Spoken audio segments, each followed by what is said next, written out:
Pode ser, Senhor, queridos? Amém. Pode se sentar em nome de Jesus. Eu quero aqui agradecer os irmãos que têm orado por mim, pela minha família, pela vida da minha mãe. Nós temos passado dias difíceis, mas o Senhor tem se mostrado presente, nos ajudando, nos acompanhando. E como eu disse aqui no último culto, o Senhor é aquele que diz que, na sua palavra, inspirado por Deus, o salmista Davi disse que, ainda que ele andasse pelo vale da sombra da morte, ele não temeria mal algum, porque ele sabia que o Senhor está com ele. Amém? E nós temos essa mesma esperança e essa mesma confiança. Eu gostaria que você abrisse a sua Bíblia comigo no Evangelho segundo escreveu Mateus, no capítulo 16. Nós vamos ler o versículo 13, 14, 15, 16 e 17. Glória a Deus. Então eu peço aos irmãos continuarem orando pela minha mãe. O estado dela não tem se alterado, Uns dias está melhor, no dia está mais ruimzinha, mas ela tem sido muito visitada por muitos parentes, muitos amigos e muitas demonstrações de afeto. E eu quero agradecer a Deus pela vida de todos, porque nessas horas é só o Senhor e a presença dos irmãos e amigos para nos ajudar. Amém? Mateus capítulo 16, versículo de número 13, que nos diz assim, E chegando Jesus às partes de Cesareia de Filipe, interrogou seus discípulos, dizendo: Que dizem os homens ser o Filho do Homem? E eles disseram: uns João Batista, outros Elias, e outros Jeremias, ou um dos profetas. Disse-lhe ele: E vós, quem dizeis que eu sou? E Simão Pedro respondendo disse: Tu és o Cristo, o Filho do Deus vivo. E Jesus respondendo disse-lhe: Bem-aventurado és tu, Simão Bar-Jonas, porque não te revelou a carne e o sangue, mas o meu Pai que estás no céu. Você pode dizer amém? Amém. Queridos, eu quero falar hoje em cima do tema: quem é Jesus para você? Essa manhã, assim que eu acordei, eu comecei a perguntar para Deus o que eu falaria para a igreja hoje à noite. E nessa manhã, eram umas 9h30 da manhã, eu sentei ali na cama, abri a Bíblia, e Deus colocou essa mensagem no meu coração. Irmãos, quando nós falamos aqui, quem é alguém para você, em especial a pessoa de Jesus, pode vir muita coisa na nossa mente. E eu quero compartilhar um pouco do que a Bíblia diz sobre o que Jesus foi para algumas pessoas e o que Ele pode ser para cada um de nós nesses dias que nós estamos vivendo. Mas antes disso, deixa eu te falar uma coisa. O que você acha que define o que é alguém para você? E eu fiz essa pergunta para mim mesmo e comecei a pensar. E aí me veio duas coisas à mente. Pensa comigo para ver se você concorda. Primeiro, o relacionamento que você tem com essa pessoa, que essa pessoa tem com você. E segundo, o papel que ela exerce na sua vida, Por exemplo, eu que sou pai, o meu relacionamento com o filho define quem eu sou para ele. Se chegar a poder e falar: quem é aquele homem lá na escola, Quem é aquele homem lá? Alguém vai dizer: é o professor Davi. Outro vai dizer: é o marido da Denise. Mas ele vai dizer: é meu pai. Então, o relacionamento que você tem com a pessoa define o que ela é para você. Segundo, o papel que ela exerce na sua vida. De repente, para outra pessoa, eu vou ser apenas um professor, porque eu entro na sala de aula, passo 45 minutos, 1h30 com aquela pessoa. Para outra pessoa eu sou um conhecido, para outra eu sou um amigo. Então, quem é Jesus para nós depende do relacionamento que nós temos com Ele e do papel que Ele exerce na nossa vida. E eu estava estudando sobre isso. Nos últimos anos cresceu muito a procura por religião. Nunca o ser humano foi tão sedento de religião. E eu até descobri uma resposta filosófica e científica para isso. Porque assim, 2 séculos atrás, os homens acharam que a ciência, com as suas descobertas, resolveria todos os problemas da humanidade. Então, baseado nos conceitos de filósofos ateus e de cientistas também ateus, grande parte da população mundial, não foi brasileira, mundial, deu as costas para a religião, achando que a ciência resolveria todos os seus problemas. Junto com isso, criou-se um sistema que hoje rege praticamente a maioria dos países do mundo, que é o capitalismo, que trazia uma ideia também, que junto com as revoluções que tiveram, a Revolução Industrial, com todas as suas fases, nós já estamos na 5ª fase da Revolução Industrial, coisas mudariam. Só que o que acontece? Os homens correram para a ciência, correram para o capitalismo e muitos dos seus problemas não foram resolvidos. E aí o que o homem moderno fez? Ele começou a voltar novamente para a religião. Nunca no mundo nós tivemos tantos bilhões de pessoas seguindo religiões. Lógico, em busca de Deus. Mas por quê? Por causa de uma sede que existe dentro do homem de coisas espirituais. E muitos, lógicos, procuraram Jesus. E nas livrarias aumentaram como nunca. Nós nunca tivemos tantos livros escritos sobre Jesus. Mas quais são os 5 temas que eles mais procuram sobre Jesus? Primeiro, Jesus como líder, e ele é mesmo. Ele é um líder fantástico, porque de 12 homens que totalmente assim, desacreditados pela sociedade, ele fez a base apostólica, ele construiu a sua igreja, e de lá para cá, a liderança dele só vai se mostrando como é eficaz, porque a igreja só cresce. Segundo, Jesus Cristo como coach. Sabia que Jesus é coach? Ele é um treinador e um mentor. É assim que ele é procurado por muitas pessoas hoje nas livrarias. Terceiro, ele tem sido procurado muito não por ser Deus, mas pela sua humanidade, porque Jesus foi um exemplo de homem perfeito.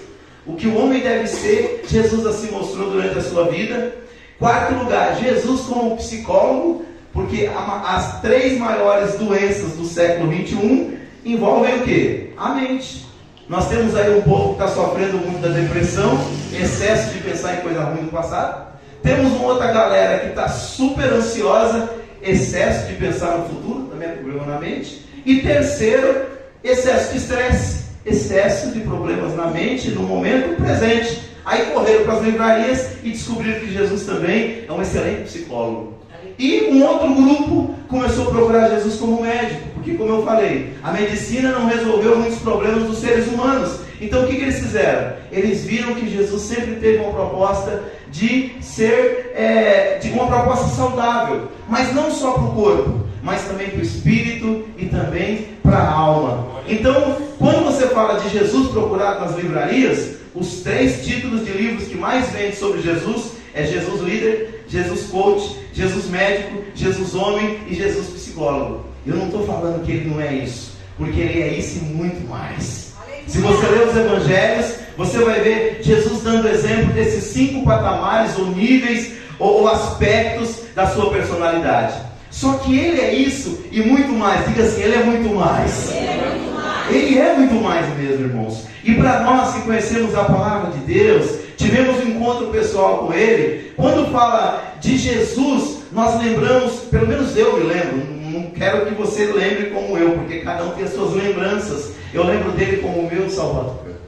E quando eu lembro dele como meu Salvador, eu não posso esquecer o Evangelho segundo escreveu Lucas, no capítulo 19, do versículo 8 até o 10. Você conhece a história? Jesus estava passando por um caminho e havia um homem de pequena estatura que subiu numa figueira brava, que a Bíblia chama em algumas versões de sicômoro, que é uma árvore cheia de espinhos. E a Bíblia diz que ele queria ver quem? Jesus. E ele sobe lá, e por ser de pequena estatura, no meio da multidão e numa árvore cheia de espinho, ele enfrentou pelo menos 3 dificuldades. Mas ele queria ver Jesus. E lá de cima da árvore ele está procurando, porque alguém pregou aqui esse dia, acho que foi o Emerson, dizendo que para Jesus ser identificado, ele era tão parecido com seus discípulos, que ele teve que ser beijado no rosto. Então, Jesus no meio de seus discípulos, ele estava muito parecido com eles, porque a roupa era parecida, a fala era parecida, a barba era parecida, o cabelo era parecido. Então ele sumia no meio deles, principalmente no meio da multidão. E quando ele está lá de cima, lá olhando, tentando saber quem era Jesus, Jesus passa debaixo do sicômoro, da figueira brava, olha para cima e fala: Zaqueu, desce depressa, porque hoje me convém pousar na sua casa. Então Zaqueu queria saber quem era Jesus. Jesus não queria saber quem era Zaqueu. Jesus já sabia quem Zaqueu era. E Jesus já tinha um plano, um projeto, um propósito de salvação na vida de Zaqueu, como ele tem na vida de cada um dos 8 bilhões de seres humanos que estão na face da terra. Você pode dizer amém? Amém. Então Deus, ele quer salvar a todos, Mas por que ele não salva todos? Porque nem todos o vê no papel de Salvador, ou não o vê no papel de ter um relacionamento que lhe salve. Ele vê Jesus como outras coisas, como seu líder, como seu coach, como seu psicólogo, mas ele não quer Jesus como Salvador. Só que o maior desejo de Jesus, eu tenho certeza, que é ser o nosso Salvador. Por que o nosso Salvador? Porque a Bíblia fala que o Filho do Homem não veio para ser servido, ele veio para servir e dar a sua vida em resgate de muitos. Tanto que quando ele morre na cruz do Calvário com seus braços abertos, a última frase dele proferida é: Pai, está consumado, em tuas mãos entrego o meu espírito. Do que ele estava falando? Está consumado o projeto, o plano, o propósito da salvação para o qual eu vim. Amém? Então, quando eu olho para a Bíblia, eu olho para Zaqueu. E Zaqueu viu Jesus, conheceu Jesus como seu Salvador. Tanto que ele desce depressa, não sei como, desceu numa figueira cheia de espinho depressa, mas ele desceu. E Jesus entrou na casa dele. E ali começou a haver murmuração, porque Jesus entrou na casa de um cara que era publicano, era um judeu que cobrava imposto para Roma. E todo mundo sabia que aqueles fiscais, nada assim de se admirar, ele cobrava um imposto a mais. Uma parte ele mandava para Roma, outra parte ele colocava no bolso. Por quê? Porque aquilo já era um hábito no meio dos publicanos. E diz a palavra do Senhor que quando Jesus entrou na casa dele, Zaqueu, olhando para Jesus, falou assim: Senhor, olha, se eu peguei alguma coisa de alguém, eu vou restituir quadruplicado. Ou seja, Jesus, quando entra na vida de Zaqueu, já começa a se revelar como Salvador, e Zaqueu já começa a ver Jesus também como seu Salvador. Já começa a haver uma mudança de realidade, uma mudança de paradigma, uma mudança de ideia, uma mudança de mente. E diz a palavra do Senhor que Jesus então declara aquela palavra célebre que hoje veio salvação a esta casa, porque esse também é filho de Abraão. Então, para Zaqueu, se eu perguntasse para Zaqueu: Zaqueu, como você vê Jesus? Ele diria: eu vejo Jesus como meu Salvador.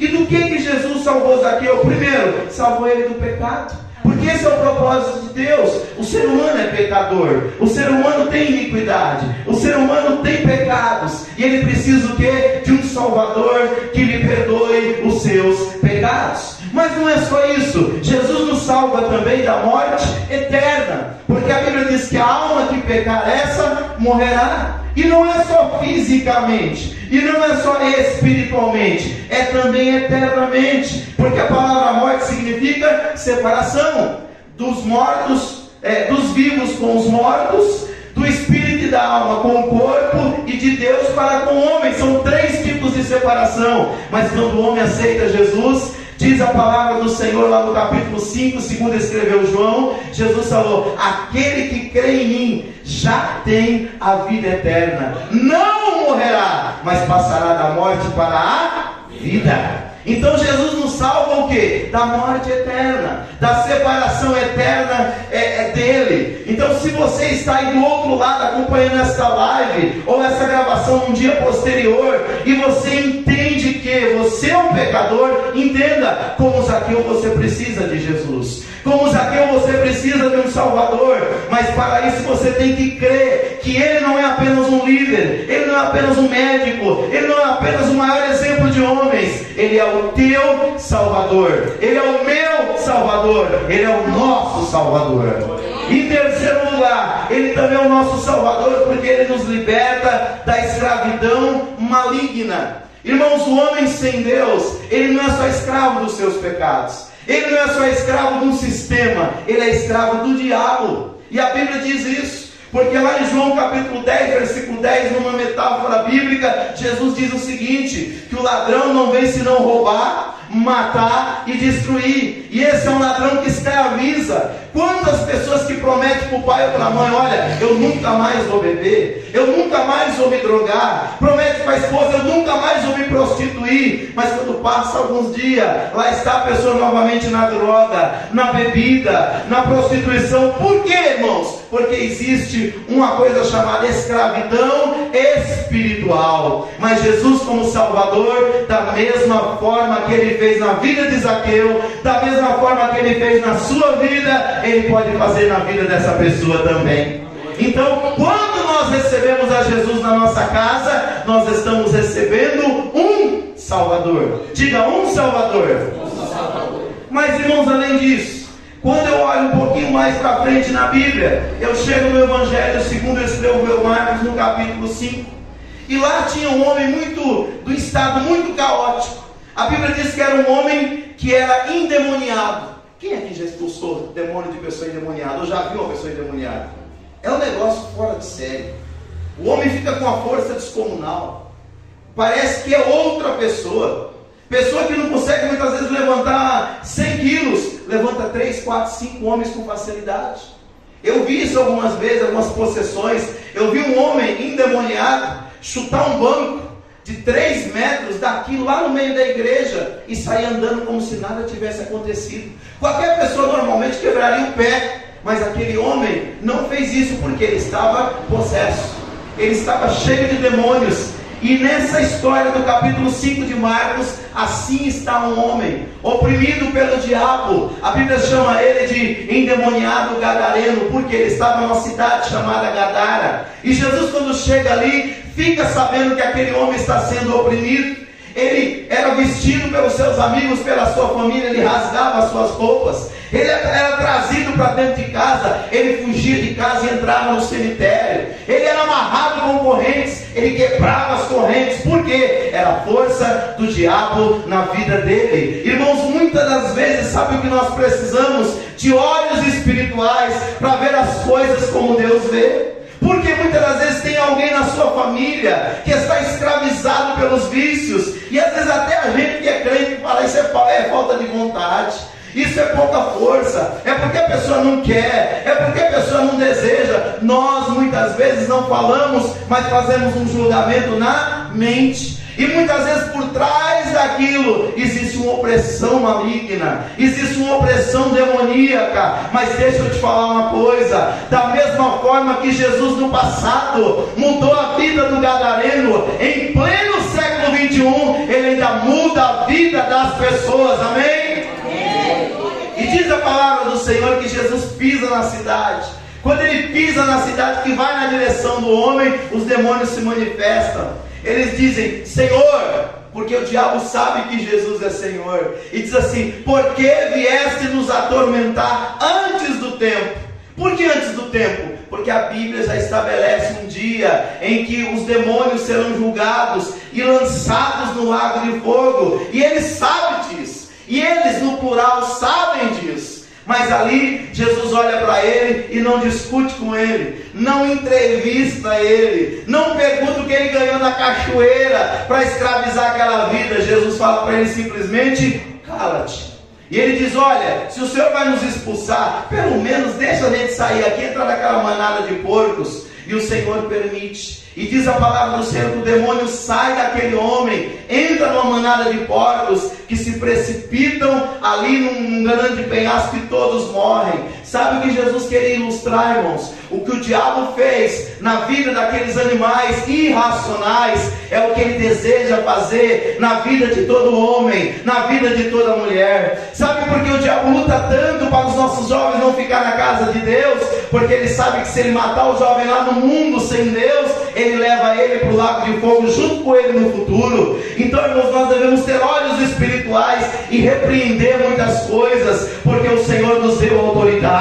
A Bíblia fala que antes de Jesus ir embora, Ele nos deu autoridade. Use essa autoridade e repreenda os demônios muitas das vezes de alguém na sua família, de alguém conhecido que está escravizado pelo diabo, porque há poder de Deus sobre a tua vida, dado pelo Senhor Jesus. Diz a Bíblia que quando Jesus se aproxima daquele homem e expulsa o demônio da vida dele, o homem muda completamente. Irmãos, o diabo, ele pode causar opressão. O que é opressão? É forçar a barra de fora para dentro. O diabo pode perturbar. O que é perturbar? É tirar a nossa paz. O diabo também pode enganar. O que é enganar? É mentir e iludir. Mas a pior coisa, irmãos, é quando depois de oprimir, depois de perturbar, depois de enganar, ele possui. Isso chama-se possessão. Quando há uma possessão, ele não está mais lá do lado de fora, ele agora está do lado de dentro. Mas a Bíblia fala em João capítulo 8, versículo 32: e conhecereis a verdade, e a verdade vos... E se pois o Filho vos libertar, verdadeiramente sereis livres, irmãos. É isso que a igreja prega, é isso que a igreja ensina, é isso que a igreja declara. Há poder no nome de Jesus sobre a tua vida. Aleluia! Louvado seja o Gadareno, irmãos, acabou a opressão, acabou a possessão, acabou a perturbação e acabou a enganação. O homem se tornou outra pessoa, e o povo ficou tudo admirado. O que aconteceu com esse homem? Ele agora estava sentado aos pés de Jesus, ouvindo a palavra. E quando Jesus fez menção de entrar no barco para ir embora, Jesus queria ir com ele. Jesus falou: não, sua missão é outra. Os 12 vêm comigo. Você volta para a sua cidade e declara para as pessoas o que Jesus fez por você. E a Bíblia diz que ele foi para a região de 10 cidades, chamada Decápolis. E lá ele começou a pregar, e lá ele começou a anunciar, ele começou a dizer para as outras pessoas que Jesus era o libertador, porque Jesus libertou ele. Irmãos, nós só podemos passar para os outros a experiência que nós já temos com Deus. Quando nós temos uma experiência com Deus, o que nós fazemos? Nós compartilhamos ela com outras pessoas como um testemunho daquilo que Jesus fez por nós. Então é muito bom a gente contar o testemunho dos outros, mas melhor ainda é quando Jesus fez algo na nossa vida e a gente compartilha isso com as outras pessoas. Ontem à tarde eu cheguei para visitar minha mãe, como tenho feito todo dia à tarde. Chegando ali, tinha um rapaz ali por nome Flávio. Flávio foi criado, digamos, pela minha tia. Ele vivia mais tempo na casa de uma tia minha do que na casa da família dele, porque a família dele trabalhava e não tinha tempo, e Flávio ficava na casa da minha tia. Na adolescência, Flávio conheceu as drogas e se tornou escravo das drogas. E muitas pessoas oravam por Flávio, pregavam para Flávio, intercedia por Flávio, mas Flávio estava cada vez mais dentro das drogas, oprimido pelo diabo, perturbado pelo diabo, possesso pelo diabo, já não pensava mais direito. Mas um dia, irmãos, quando ele estava no fundo do poço, e o fundo do poço revela muitas coisas para a gente. No fundo do poço ele caiu em si como um filho pródigo, e ele se lembrou que um dia alguém tinha falado para ele de Jesus. E um pastor de uma igreja batista pegou ele dentro de uma casa de recuperação e trouxe ele para casa. Dali em diante levou ele para essa igreja quadrangular aqui no Jardim das Flores. Isso tem 24 anos. Quando ele levou ele para lá, ele não sabia.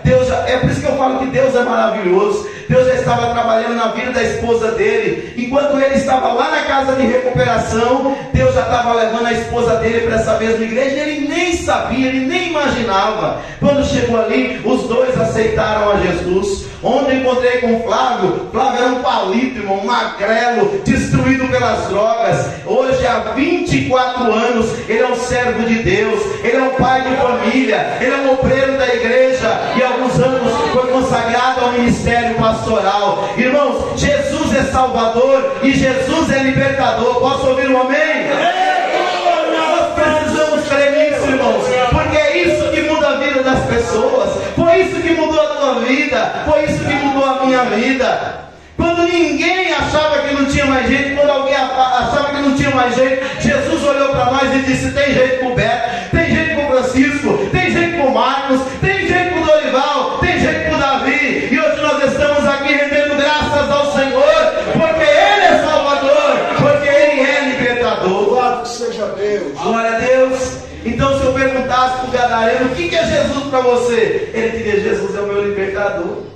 Eu não tinha mais forças, eu estava longe da minha família, eu vivia nos cemitérios, mas Jesus me libertou. E hoje eu canto o hino 116 da harpa cristã, se fosse hoje, né? Livre estou, pela graça de Jesus, livre eu estou. Mas eu quero dar mais um passo. Se eu chamasse João Batista hoje e dissesse: João Batista, quem é Jesus para você?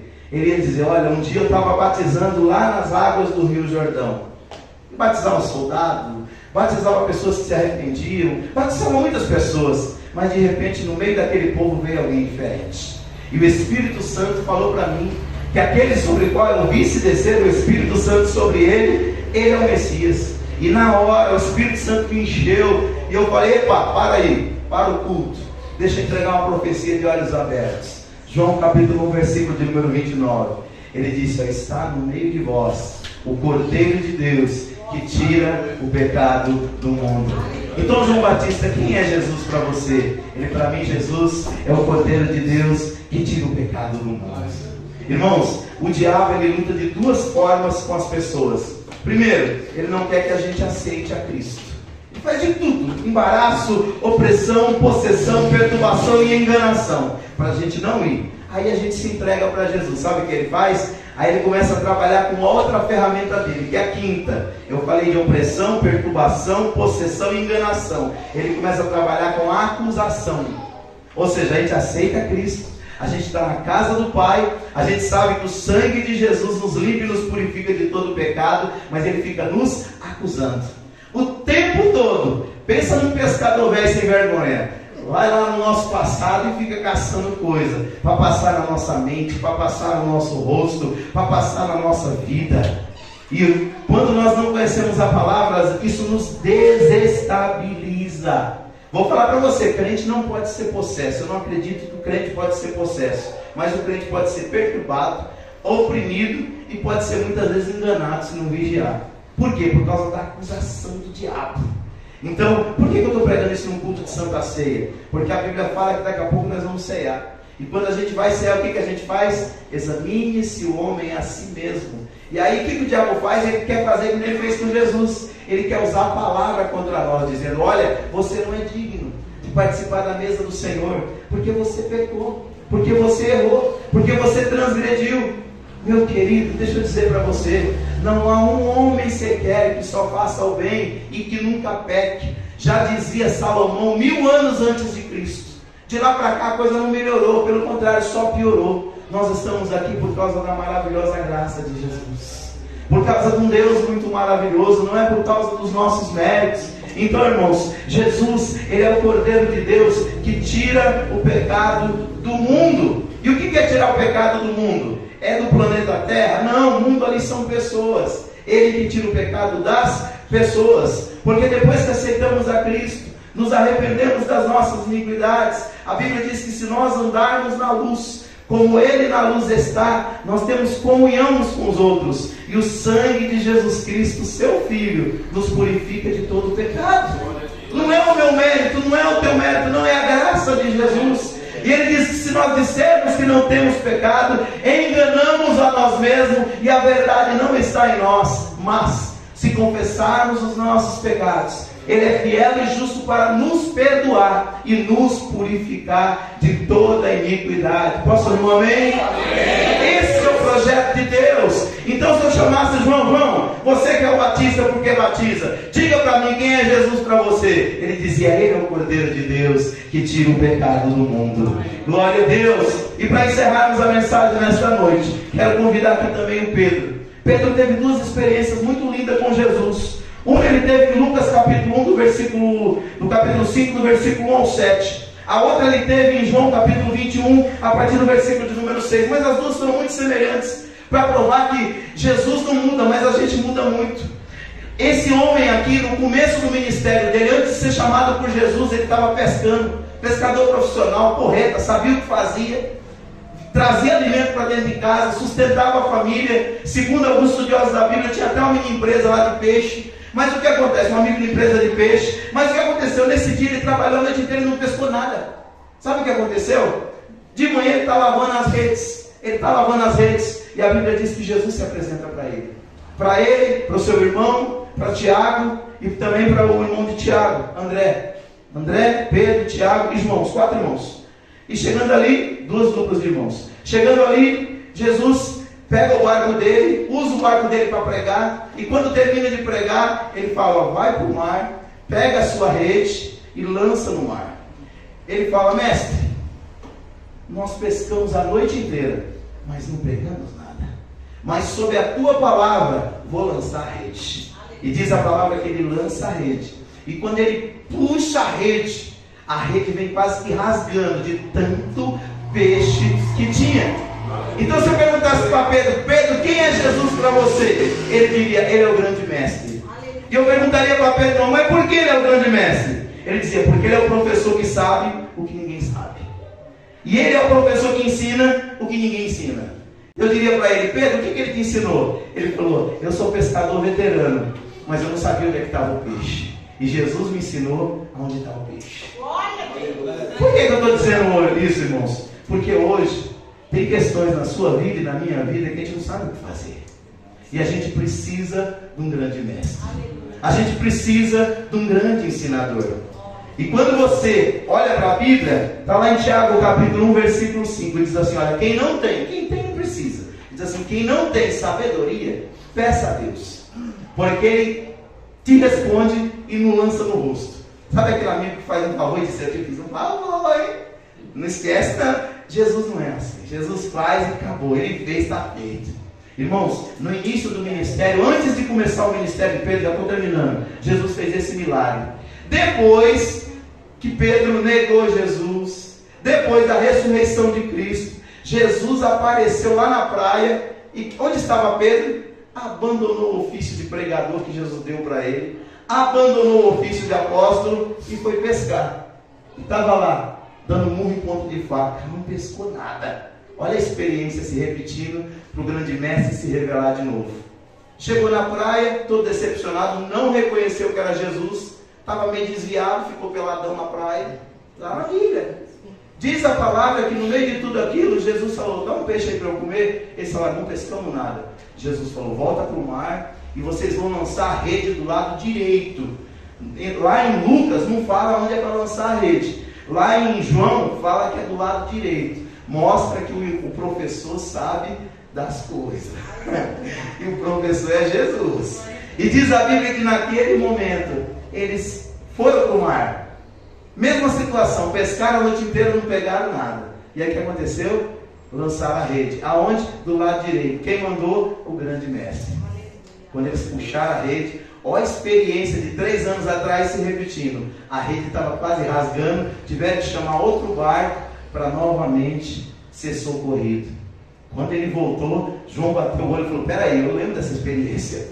Aí ele falou: Pedro, põe a roupa que é Jesus. A Bíblia diz que Pedro pulou dentro da água, colocou a túnica e foi lá se encontrar com Jesus. Irmãos, o que eu quero dizer com isso? Eu não sei quem é Jesus para você, mas eu sei quem Ele é na Bíblia. E se Ele está na Bíblia revelado, Ele também quer se revelar para nós. Não só como o grande líder, o grande coach, o grande médico, o grande homem, o grande psicólogo, o grande salvador, o grande libertador, aquele que tira o pecado do mundo, o grande mestre. Ele é tudo isso e muito mais. Você fala que em nome de Jesus? Vamos falar com Ele mais um pouquinho? E pedir para Ele. Porque quando nós olhamos para o Apocalipse, no capítulo 1, versículo 4 até o 8, a Bíblia fala que João, não o Batista, o amado, agora viu ele de outro jeito. A Bíblia fala que ele viu Jesus como o rei que há de vir para buscar a sua igreja. E essa é a nossa maior esperança. Hoje, quando eu estava no quarto da minha mãe, minhas tias que são católicas ali, minha prima que é evangélica, todos reunidos, minha tia começou a chorar. Aí o meu irmão, que é presbítero, que é ancião da igreja adventista, colocou a mão no ombro dela e falou: tia, o Senhor enxugará dos seus olhos todas as lágrimas, em breve Cristo virá. E aí ela chorou mais ainda, porque quando a palavra de Deus nos toca, o Senhor trabalha no nosso interior. Querido, que nessa noite nós entendamos tudo que nós estamos passando aqui. Paulo chamou de leve e momentânea tribulação. Tudo isso vai passar. Tudo isso vai passar. E o que vai permanecer, a Bíblia diz, é a esperança, a fé e o amor. Mas a maior dessas três é o amor, diz a palavra de Deus. O amor, não o nosso amor imperfeito, mas o amor perfeito de Deus por cada um de nós. Pega na mão da pessoa que está do seu lado e vamos orar.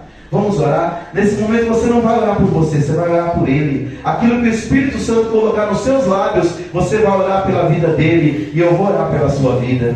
Querido Deus e Pai, é no nome de Jesus que o Senhor nos reuniu aqui nesta noite. Viemos para mais uma vez cercar a mesa do Senhor, em memória de tudo que o Senhor fez por nós, Senhor, mas declarando também que o sepulcro ali em Jerusalém está vazio, porque o Senhor ressuscitou, e hoje o Senhor está à destra do Pai, aguardando a ordem do Senhor, Deus Todo-Poderoso, para vir buscar a sua igreja. Senhor, revela-te a nós, mediante as nossas necessidades, Senhor, que nós tenhamos a Ti, não somente como nosso Salvador, mas como o Senhor da nossa vida, mas como o Senhor da nossa história, Pai.